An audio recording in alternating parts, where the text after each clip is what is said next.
જય દ્વારકાધીશ બધા મિત્રોને। આપણે સવારમાં 5:30 વાગ્યામાં રેડી થઈ ગયા, કારણ કે કસ્ટમરને સોમનાથના જૂના મંદિર અને મેન મંદિરના દર્શન કરવા ફરી વખત જાવું। ચા વિના મને ચેન ન આવે।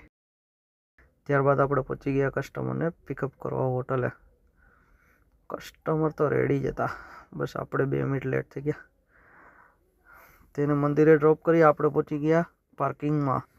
ગાડી પાર્ક કરી આપણે ફરી પહોંચી ગયા છીએ ચા પીવા।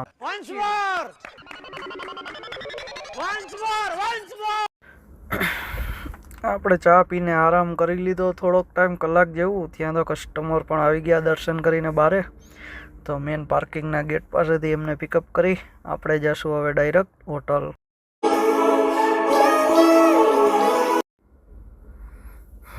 આપણે થઈ ગયા નાઈ ધોઈને ફ્રેશ। કેમ બાકી બાબલા જેવા લાગીએ ને?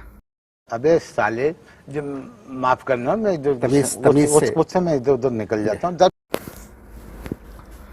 પાછા તૈયાર થઈ એક નંબર ચશ્મા બસમાં લગાડી આપણે નીકળી પડ્યા પાછા હોટલની બહાર રખડવા।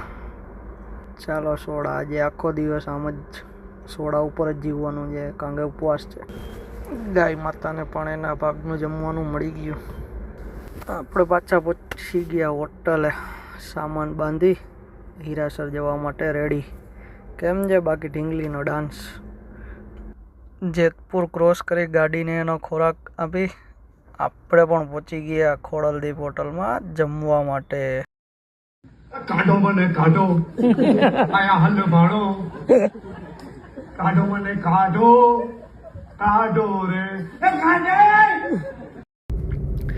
તો ફાઇનલી આપણે પહોંચી ગયા હીરાસર એરપોર્ટ અને કસ્ટમરનો લગેજ ઉતારી પેમેન્ટનું બધું કમ્પ્લીટ કરી। હજી તો 2-5 મિનિટ થઈ, ત્યાં તો સામે બીજું બુકિંગ પણ મળી ગયું। इतनी खुशी मुझे आज